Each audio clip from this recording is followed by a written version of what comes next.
Baik, bismillahirrahmanirrahim. Assalamualaikum warahmatullahi wabarakatuh.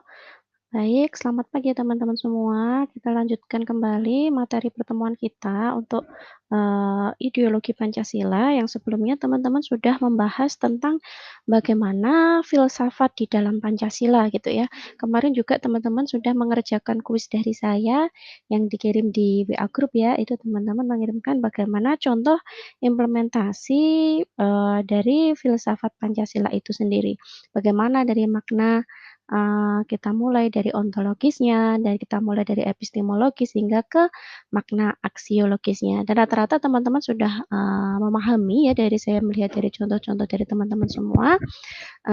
Hari ini saya sudah mulai masuk ke materi baru, jadi ini kalau filsafat saya rasa sudah memahaminya. Oke, nanti jika masih ada pertanyaan bisa untuk kembali ditanyakan kepada saya. Oke, hari ini kita akan membahas terkait tentang Pancasila sebagai suatu sistem nilai gitu ya. Pancasila sebagai suatu sistem nilai. Oke. Bagaimana sih ketika kita kemarin melihat bahwa ada Pancasila sebagai suatu sistem? Oke, yang pertama sebagai suatu sistem, bahwa kita tahu bahwa suatu sistem itu berarti mereka saling keterkaitan.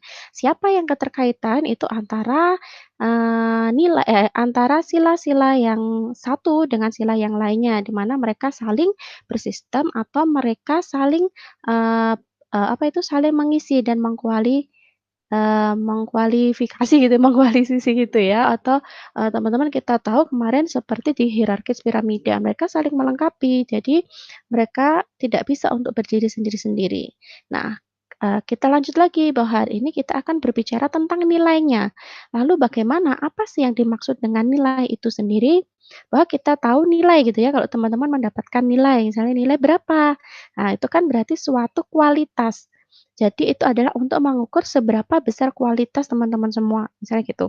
Adalah kualitas atau keberhargaan yang melekat pada sesuatu, atau yang di sini dikatakan adalah benda-benda, suatu perbuatan, perasaan, maupun suatu pikiran manusia itu dapat dikatakan sebagai suatu nilai. Jadi misalkan apa yang ada di pikiran teman-teman, misalnya teman-teman memandang sesuatu masalah gitu ya, itu kan pasti berbeda-beda antara satu dengan yang lainnya. Nah, cara berpikir, pola berpikir itu sudah dianggap sebagai suatu nilai. Jadi, nilai apa yang dimiliki oleh seseorang atau orang tersebut dalam memandang sesuatu, misalnya gitu.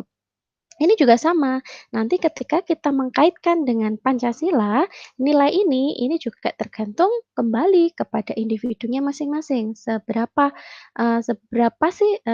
besar atau orang-orang ini, atau individu tersebut itu adalah memahami atau memaknai dari Pancasila itu sendiri.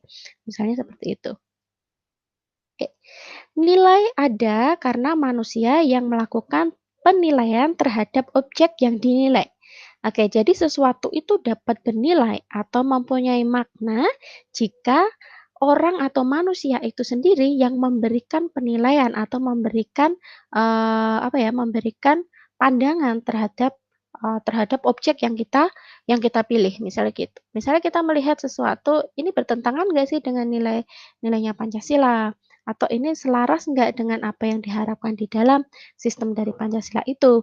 Nah, itu kembali pada objek yang menilai atau objek yang dinilai dan siapa itu subjeknya, itu adalah dari manusia itu sendiri.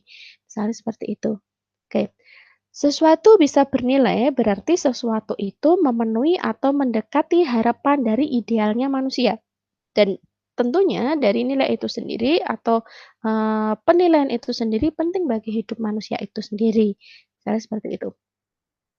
Oke, jadi nilai itu dapat berupa yang pertama, satu adalah penghargaan. Jadi ketika kita mungkin menghargai orang lain, menghargai suatu karya orang lain, atau menghargai apa yang disampaikan orang lain, menghargai, setiap ilmu yang diberikan orang lain, itu berarti sudah dikatakan sebagai suatu nilai. Yang kedua, nilai sendiri itu memang sifatnya abstrak. Jadi memang kita tidak bisa untuk melihat secara nyata. Misalkan teman-teman memberikan penilaian kepada orang, ini kalau saya nilai mereka, ini sudah sangat sempurna nih. Misalnya kita contohkan yang faktanya aja misalnya masakan gitu ya, ini kalau saya nilainya ini sudah 100 atau ini ada yang lainnya, kalau saya ini masih 70. Nah, itu kan berarti tergantung sudut pandangnya, tergantung subjeknya siapa yang menilai.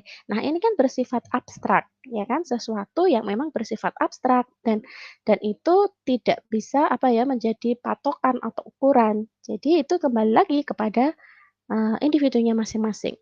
Maka di sini perlu dijabarkan dalam norma-norma atau harus ada suatu standar tertentu untuk mengukur atau untuk mencapainya, seperti itu. Nah, teman-teman kalau melihat ada pernyataan das Sein dan das Sollen, kalau teman-teman nanti udah sering membuat karya ilmiah, teman-teman sudah sering membuat, artikel, membuat, laporan penelitian, itu pasti teman-teman akan menemui apa itu istilah das Sein dan juga das Sollen. Das Sein itu adalah menyatakan tentang suatu fakta. Jadi kita berbicara itu atau kita ketika menyampaikan materi, menyampaikan makalah, itu tolong tunjukkan dulu fakta, misalnya gitu ya. Jadi membuat makalah itu akan lebih bagus kalian tampilkan fakta dulu, baru apa itu teori pendukungnya. Nah, fakta itu yang dikatakan sebagai das Sein. Jadi faktanya apa? Misalnya, ada kasus korupsi yang terjadi pada tanggal ini dengan besaran harga segini. Nah, itu kan berarti suatu fakta yang memang benar valid, beritanya atau memang benar-benar terjadi gitu ya. Jadi itu sebagai sesuatu yang memang, sebagai penguat di dalam pengukuran nilai itu sendiri. Nah, yang kedua itu adalah das Sollen atau itu dikatakan sebagai suatu nilai atau nilai yang seharusnya itu seperti apa. Dengan fakta yang seperti itu, seharusnya yang memang terjadi itu, atau seharusnya yang ideal itu seperti apa. Misalnya kita lihat seperti itu. Oke, jadi nilai itu dapat dijadikan acuan dalam melihat atau mewujudkan dan menilai dari fakta itu sendiri. Oke, jadi desolen itu adalah apa yang seharusnya tadi bisa dijadikan sebagai acuan untuk menilai atau untuk mewujudkan dari fakta yang ada atau yang memang sedang terjadi saat ini. Manusia hidup digerakkan oleh nilai-nilai yang diyakini dan dijadikan acuan di dalam hidupnya. Oke, oke, kita berarti memang kita bergerak atau kita menjalin kehidupan berdasarkan pada nilai apa yang diyakini. Dan saya yakin setiap individu itu akan memiliki sudut pandang yang berbeda, akan memiliki nilai yang berbeda. Oke, kita lihat dulu ada setidaknya ada 8 macam nilai yang memang itu diterapkan dalam kehidupan manusia. Yang pertama adalah nilai secara ekonomis, yang kedua adalah nilai kejasmanian, yang ketiga nilai hiburan, keempat nilai sosial, 5 adalah nilai watak, 6 nilai estetis, 7 nilai intelektual, dan yang terakhir adalah nilai keagamaan. Oke, jadi ada dari 8 nilai itu yang, menjadi atau sering ada memang menjadi pacuan di dalam kehidupan manusia sehari-hari. Oke, beda lagi dari pendapatnya Noto Nagoro itu menjelaskan bahwa nilai itu terdiri dari 3. Misalkan nilai material, sesuatu yang berguna atau berharga untuk jasmani manusia itu sendiri. Jadi memang dia untuk menunjang, apa kebutuhan dari jasmaninya mereka. Makan, minum, rumah, itu kan memang untuk kebutuhan jasmani dari manusia itu sendiri. Yang kedua adalah nilai vital, sesuatu yang berharga untuk aktivitas. Misalnya adalah semangat hidup, semangat bekerja. Kalian sehat tapi tidak mempunyai motivasi, tidak mempunyai semangat untuk hidup, kalian tidak punya semangat untuk bekerja, ya percuma, tidak akan terwujud itu nilai, tidak akan terwujud itu apa yang dijadikan aktivitas kalian. Berarti nilai vital itu tidak dimiliki. Meskipun nilai jasmani itu dimiliki, tetapi nilai vitalnya mereka tidak memiliki. Yang terakhir adalah nilai kerohanian gitu ya. Jadi nilai kerohanian itu sendiri yang nanti menjadi sorry, nilai kerohanian itu nanti yang menjadi penguat di mana materialnya sudah ada, vitalnya ada, nilai kerohanian itu adalah untuk menyempurnakan dari, 2 nilai sebelumnya. Oke. Nah, kita lihat bahwa di sini ada nilai kerohanian itu terdiri dari 4. Yang pertama adalah nilai kebenaran. Diperoleh karena manusia menggunakan akalnya atau, memang akal itu memang kan, sudah dari kodratnya gitu ya, kita sudah diciptakan akal gitu ya, sudah diberikan akal. Nah, ini nilai kebenaran, jadi di mana kita untuk melihat sesuatu berdasarkan pada akal pikiran manusia itu sendiri. Yang kedua adalah nilai keindahan atau estetis. Diperoleh karena manusia memang menggunakan rasa estetis di dalam dirinya. Jadi memang, keindahan ya, estetis itu berbicara tentang keindahan. Oh memang seharusnya ini, hal ini tuh memang, misalnya gini, pertengkaran antar suku atau pertikaian antar suku, menurut hati nurani saya itu bukanlah suatu nilai yang estetis. Kita melihat itu resah dengan adanya hal tersebut, berarti kan itu tidak baik menurut kita. Nah, itu berarti adalah yang dipandang dengan nilai keindahan atau estetis itu sendiri. Yang ketiga adalah nilai kebaikan. Karena manusia mempunyai karsa atau kehendak sadar untuk berbuat adanya kebaikan. Yang terakhir adalah nilai keagamaan, yaitu bersumber dari wahyu ilahi. Nah, kalau itu memang benar-benar dari hati nurani manusia itu sendiri. Bagaimana atau kita nggak bisa ngukur ya sejauh apa sih nilai kerohanian yang dimiliki seorang, sebesar apa sih nilai keagamaan yang dimiliki seseorang, dan semua itu tidak bisa hanya terlihat dari wujud fisik saja gitu ya. Oke, kita lanjutkan lagi. Baik, Pancasila adalah kumpulan nilai-nilai kebaikan yang sistematis dan integral. Pancasila juga memuat nilai kebenaran karena ada pemikiran logis yang menjadi landasannya dan memenuhi syarat ilmiah dalam proses perumusannya. Oke, kenapa dikatakan dia di sini adalah memiliki nilai kebenaran? Oke, kita lihat ada pemikiran logis yang menjadi landasan dan memenuhi syarat ilmiah dalam proses perumusannya. Teman-teman ingat ketika kita melalui proses perumusan atau sejarah perumusan Pancasila gitu ya, kita tidak para founding fathers itu tidak hanya apa ya, tiba-tiba mewujudkan itu adanya Pancasila, tetapi mereka melalui perumusan-perumusan yang memang diajukan berbeda-beda. Kita lihat dari Bung Karno, Sutomo, Muhyiddin gitu kan, semuanya kan memiliki rumusan sendiri-sendiri. Nah, dari ketika sudut pandang yang berbeda tersebut dengan, argumennya sendiri-sendiri ya, kalau kita melihat Sutomo itu kita, ingat lagi kemarin dia menggunakan karena beliau dari akademisi, berarti dia menggunakan teori-teori yang digunakan itu kan. Nah, kalau kita melihat dari ketiga hal tersebut, memang itu adalah bersifat atau berasal dari suatu pemikiran yang logis, atau memang suatu syarat ilmiah yang, dalam perumusannya itu tidak hanya semata-mata langsung ada, tetapi melalui proses perumusan, melalui proses reduksi kembali, atau itu diambil lagi mana yang baik dan mana yang buruk, dan menyatukan satu persepsi, hingga terwujudlah satu, satu dasar negara yaitu Pancasila, kan seperti itu. Hingga memuat lima lima sila. Meskipun di dalamnya itu kan juga, masih ada perubahan kan, tidak langsung tidak langsung jadi gitu ya silanya seperti yang saat ini, kan ada perumus atau perubahan itu. Nah, disitulah berarti di sini ada suatu nilai kebenaran. Lalu yang kedua dikatakan bahwa memiliki sistem nilai moral atau kebaikan. Nah, kita tahu bahwa Pancasila itu memang dijadikan sebagai acuan di dalam berperilaku dan bersikap bangsa Indonesia, baik dalam skala makro atau secara nasional maupun secara mikro, itu baik secara pribadi.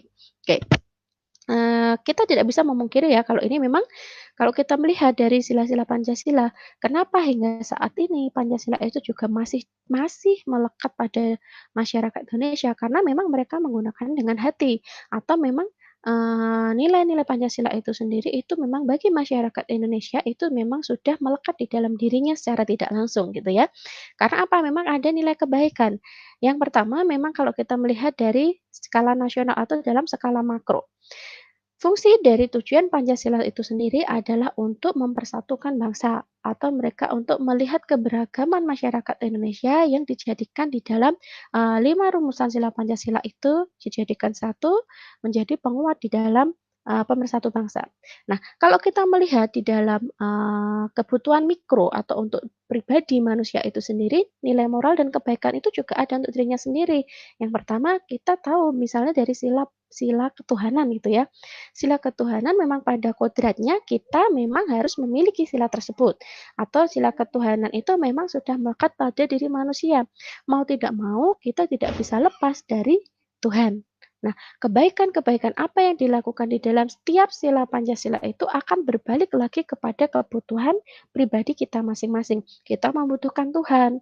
Yang kedua, kita membutuhkan manusia lain untuk saling membantu kita. Karena kita bukan makhluk yang individual, tapi kita saling membutuhkan orang lain. Kita sebagai hablum minannas, kita juga sebagai hablum minallah. Nah, itulah yang menjadikan manusia itu pada sila kedua itu kita membutuhkan orang lain. Lalu ketika kita membutuhkan orang lain, akhirnya kita juga akan membentuk itu apa, rasa persatuan. Ketika kita memiliki rasa persatuan, berarti kan nilai kenyamanan tadi itu ada, yang sebelumnya saya jelaskan di atas tadi itu berarti kan menjadi nilai yang ada dalam pribadi kita, atau yang bermanfaat untuk kehidupan kita nantinya. Misal seperti itu, dan seterusnya hingga sila kelima. Oke. Jadi, kalau melihat dari 2 nilai ini, nilai kebenaran dan juga nilai, apa tadi, nilai kebaikan tadi memang memang, berfungsi pada diri manusia itu sendiri. Oke, selanjutnya sebagai arah atau pedoman berperilaku, maka Pancasila dijabarkan ke dalam norma-norma agar lebih mudah untuk pelaksanaannya. Oke, kita lihat dalam norma yang, dijabarkan di dalam nilai Pancasila, yaitu ada norma kesusilaan dan norma hukum. Norma agama tidak dijabarkan dari Pancasila, tetapi menjadi sumber nilai yang berdiri sendiri dan juga diakui oleh Pancasila. Selanjutnya, nilai-nilai Pancasila dibentuk dalam rangka untuk kehidupan bernegara. Oke, kita lihat nilai dasar Pancasila. Kita tahu tadi bahwa memang nilai dasarnya ada nilai ketuhanan, nilai kemanusiaan, nilai persatuan, nilai kerakyatan, dan nilai keadilan. Nilai dasar inilah atau 5 nilai dasar inilah yang akhirnya dijadikan sebagai sifat atau bersifat secara universal. Jadi ini bisa digunakan untuk semuanya. Memang ini digunakan secara umum pada masyarakat Indonesia gitu ya. Jadi nilai dasar ini yang menjadi pedoman atau acuan di dalam pelaksanaan atau implementasi dari nilai Pancasila itu sendiri. Oke, masih ingat tentang ini? Pancasila berciri majemuk tunggal, artinya terdiri dari 5 nilai tetapi merupakan satu kesatuan. Oke, saya sampaikan majemuk, berarti kan banyak. Itu tidak hanya satu, tapi dia memang tunggal. Tunggalnya berarti dia adalah satu wujud satu kesatuan. Susunan Pancasila bersifat hierarkis piramidal, artinya sila yang mendahului menjadi dasar dan meliputi sila sesudahnya. Masih ingat nggak dengan sila Pancasila yang di paling bawah itu di piramida itu sila berapa? Oke, sila 1 hingga sila kelima. Sila 1 akan menjiwai sila 2, sila 3, dan selanjutnya. Sila 2 dijiwai oleh sila pertama. Jadi manusia itu ada dijiwai oleh karena adanya Tuhan. Nah, Tuhan ini sebagai landasan atau sila pertama ini menjadi landasan bagaimana adanya manusia, adanya persatuan, adanya rasa kerakyatan tadi hingga menuju pada keadilan, saya kayak gitu. Sila sesudahnya diliputi atau dijiwai oleh sila di atasnya. Oke, ini saya rasa teman-teman sudah tahu untuk berbicara tentang majemuk tunggal kemarin ya, atau berbicara tentang hierarkis piramida. Oke, saya lanjutkan. Makna pada sila pertama. Nah, ini mungkin yang kita maknai di sini, teman-teman. Kita tahu tadi yang pertama adalah sila pertama ada tentang ketuhanan.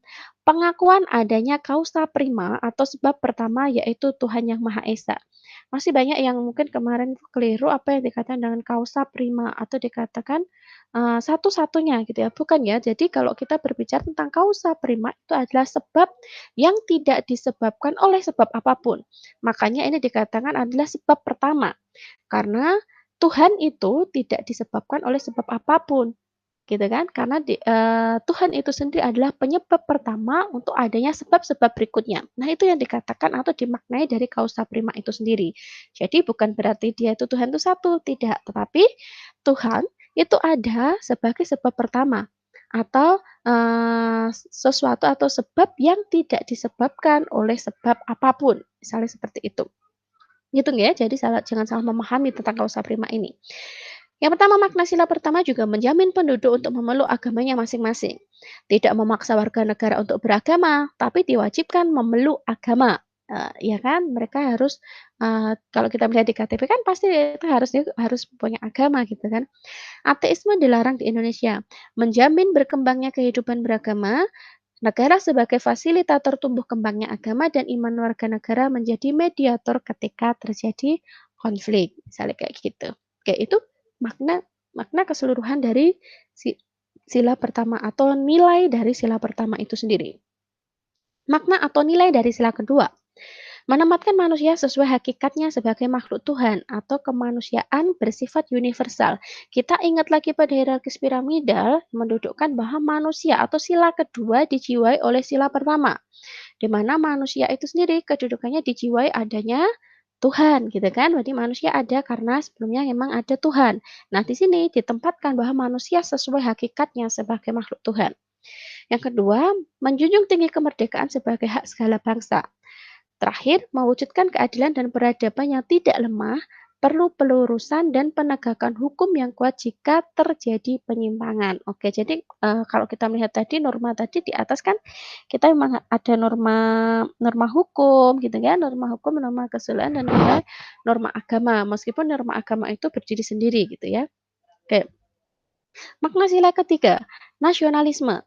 Cinta bangsa dan tanah air, menggalang persatuan dan kesatuan bangsa, menghilangkan penonjolan kekuatan dan kekuasaan keturunan serta perbedaan warna kulit. Menumbuhkan rasa senasib dan sepenanggungan. Oke, ini kita tahu bahwa sila ketiga ini adalah dijiwai oleh satu dan dua, dijiwai oleh adanya tadi Tuhan dan dijiwai oleh manusia. Oke kan, adanya manusia yang bersatu tadi, kan, ya kan, kita memerlukan manusia lain, kita tadi hubungannya sebagai hablum minanas tadi, kita membutuhkan manusia lain, fungsinya adalah untuk mewujudkan nasionalisme, sebagai mewujudkan rasa senasib sepenanggungan atau mewujudkan suatu persatuan itu tadi. Inilah makna di sila ketiga. Kita lanjutkan pada sila keempat. Hakikat sila ini adalah demokrasi. Kita ingat sila keempat dijiwai oleh satu, dua, dan tiga. Dijiwai oleh tadi adanya Tuhan. Tuhan yang mendasari adanya manusia. Manusia yang bersatu akhirnya dia mewujudkan pada sila ketiga persatuan. Nah, dari persatuan itu mereka ingin mewujudkan ada suatu demokrasi di mana mereka saling tidak membedakan satu dengan yang lainnya. Mereka berkumpul bersama gitu ya. Permusyawaratan artinya atau mengusahakan putusan bersama secara bulat, baru sesudah itu diadakan tindakan bersama. Oke, jadi di sini dimaknai bahwa sesuatu itu tidak bisa untuk diputuskan sendiri, tetapi melalui musyawarah mufakat, melalui kegiatan demokrasi untuk memutuskan sesuatu. Gitu ya. Jadi tidak bisa kita untuk memutuskan sendiri. Ingat lagi bahwa manusia tadi tidak bisa hidup sendiri. Kita membutuhkan orang lain atau kita bersifat luminanas juga kepada orang lain, kita saling membutuhkan satu dengan yang lainnya. Dalam pelaksanaan keputusan diperlukan kejujuran bersama. Yang terakhir, makna sila keempat, perbedaan demokrasi Barat dan Indonesia terletak pada adanya permusyawaratan.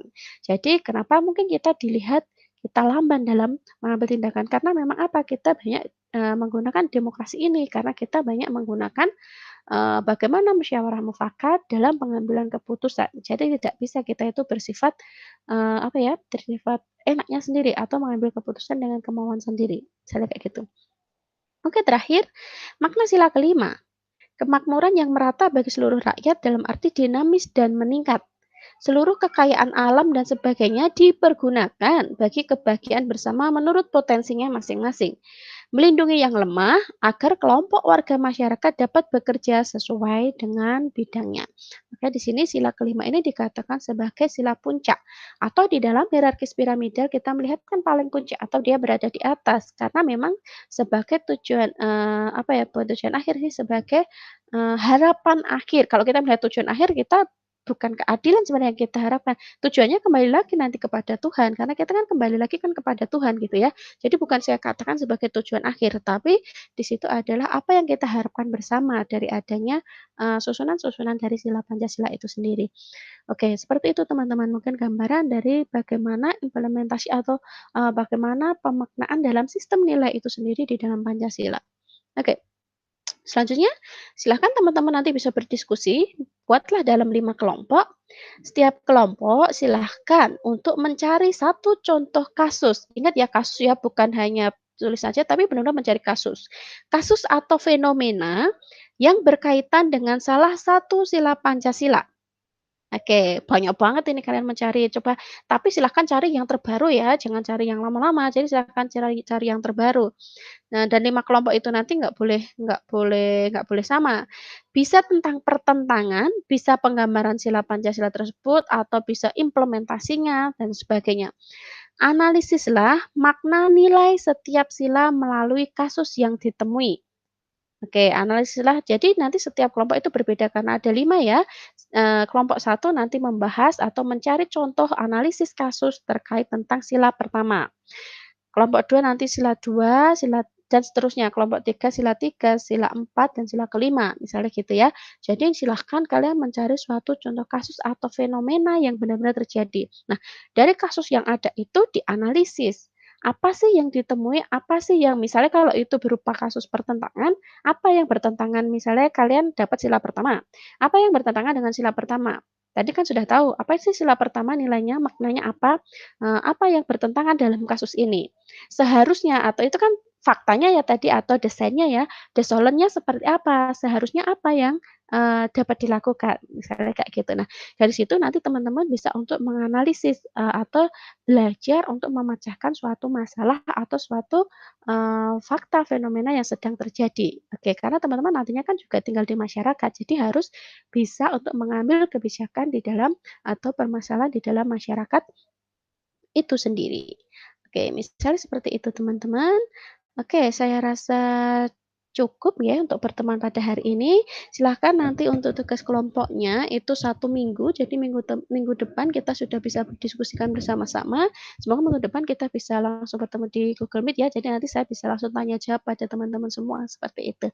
Oke, terima kasih atas partisipasinya, silahkan dikerjakan dengan baik dan silahkan didiskusikan dengan baik dengan teman-temannya. Oke, sehat selalu, jaga diri selalu dimanapun kalian berada ya teman-teman. Oke, akhir kalam. Wassalamualaikum warahmatullahi wabarakatuh.